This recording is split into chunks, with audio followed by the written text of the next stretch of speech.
You're Time 35, to get this done. maybe 36, Time keeps moving. maybe a little past that. And one night, you sit down with a beer and open your accounts. The number stares back at you. It's not zero, but it's not what you thought it would be. You do the math anyway, quietly, and something inside you goes very still. That stillness is the thing nobody warns you about. It isn't panic, not yet. It's the first honest conversation you've ever had with your own future. For most of your 20s, money was a background process. You earned it, spent it, paid the rent, bought the truck, took the trip. Nothing felt urgent. You assumed there would always be more time, more raises, more chances, a future version of you who would figure it all out. Then you blink, and that future version is the guy holding the beer at 35. Here's what nobody tells men about waiting until 35 to take money seriously. It's not too late, but the rules have quietly changed on you. Compounding stops being your friend and starts being your accountant. Every year you waited, you didn't lose money. You lost time, and time is the only ingredient you can't buy back. A man who starts investing seriously at 25 and a man who starts at 35 can earn the same income, save the same percentage, and retire with wildly different lives. That gap isn't about discipline, it's about math. Roughly speaking, every decade of delay can cut your retirement number close to in half, not because you saved less, because your money had 10 fewer years to grow on itself. That's the quiet cost of waiting. Nobody bills you for it. It just shows up later when the options are thinner. So what actually happens to men who wake up at 35? A few specific things, and they tend to happen in order. The first thing is shame. It hits in waves, usually at night. You scroll past a friend's new house, a cousin's vacation, a coworker's casual mention of his 401k match. You start running numbers in your head you used to avoid. You feel behind in a race you didn't know you were running. That feeling has a name. It's called comparison grief. Comparison grief is the trap, because it tells you the goal is to catch up to other men. The real goal is to catch up to your own future self. The second thing that happens is overcorrection. You read 3 articles, watch 4 videos, and decide you're going to fix everything this weekend. You open a brokerage account. You download a budgeting app. You promise yourself no more eating out. By Wednesday, you're exhausted, and by Sunday, you're back to where you started. This is the all-or-nothing trap. It feels like discipline. It's actually avoidance dressed up as ambition. Men who succeed after 35 don't overhaul their lives in a weekend. They change one small thing, and then they protect that change like it's sacred. The third thing that happens is the lifestyle audit. Sometime around your second month of paying attention, you start noticing the leaks. The subscriptions you forgot, the truck payment that's bigger than your old rent, the dinners out that quietly became 4 nights a week, the gear you bought because the jog stressed you out. None of it was reckless. All of it was unconscious. That's the difference between spending and bleeding. A healthy financial life isn't about cutting joy. It's about knowing where every dollar goes and choosing it on purpose. The trap version is restriction. The healthy version is awareness. The fourth thing that happens is the identity shift. And this is where it gets interesting. For your whole adult life, you were the guy who didn't worry about money, maybe even proud of it. Money guys were boring. You were free. Then 35 hits, and you realize the guy who doesn't worry about money is usually the guy money worries about later. Freedom without a number behind it is just postponement. The men who turn this corner cleanly stop seeing money as the opposite of freedom. They start seeing it as the engine of it. Let me pause here for a second, because I want to hear from you. If you're watching this and you're somewhere in that window, between 30 and 45, I want you to think about one number. What's the dollar figure in your head right now that would make you feel like you're finally okay? Don't say it out loud yet, just notice it. Then ask yourself where that number actually came from. A friend's house? A retirement calculator? Your dad? An algorithm? Drop it in the comments, the number, and where you think it came from. You'd be surprised how many other men are sitting with the exact same figure and the exact same quiet panic. Your story might be the one that lets some guy 2,000 miles away exhale for the first time this month. That's not nothing. That's the whole point of doing this together. Now let's keep going, because the next part is where most men get stuck.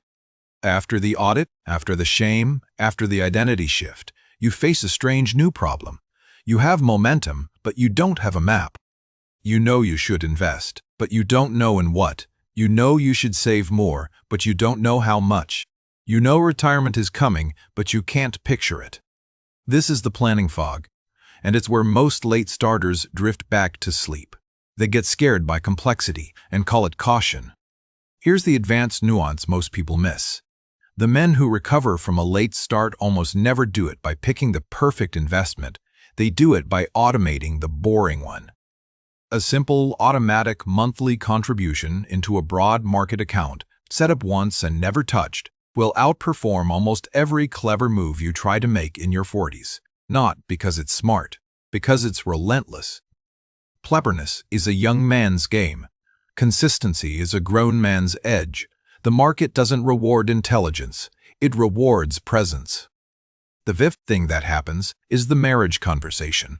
If you're partnered, your money wake-up almost always drags hers into the room with it.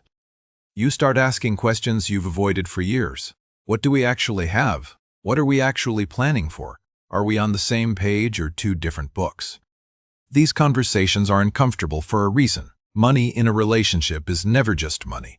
It's about safety, ego, history, and who got to be the one in charge. Couples who survive this conversation come out closer. Couples who avoid it spend the next 10 years quietly resenting each other over a number neither of them ever named. The sixth thing that happens is the recalibration of ambition. At 25, you wanted to be rich. At 35, you start wanting to be free. Those are not the same goal. Rich is a number someone else can see. Free is a feeling only you can measure. One requires permission from the world. The other requires honesty with yourself. Most men chase rich until they're tired, then quietly pivot to free. The men who start with free tend to end up with both. The seventh thing that happens is the sleep test. You'll know your money life is healing when you start sleeping better, not worse. In the early weeks of waking up, you sleep worse. The numbers haunt you. Every purchase feels heavier. Every paycheck feels smaller than you remembered. But around the 3-month mark, something shifts. You stop avoiding the accounts. You start almost looking forward to checking them. The dread becomes a habit, and the habit becomes a quiet kind of pride. That pride is the real reward of starting at 35, not the balance, the relationship. Because here's the truth, nobody at the bar will tell you.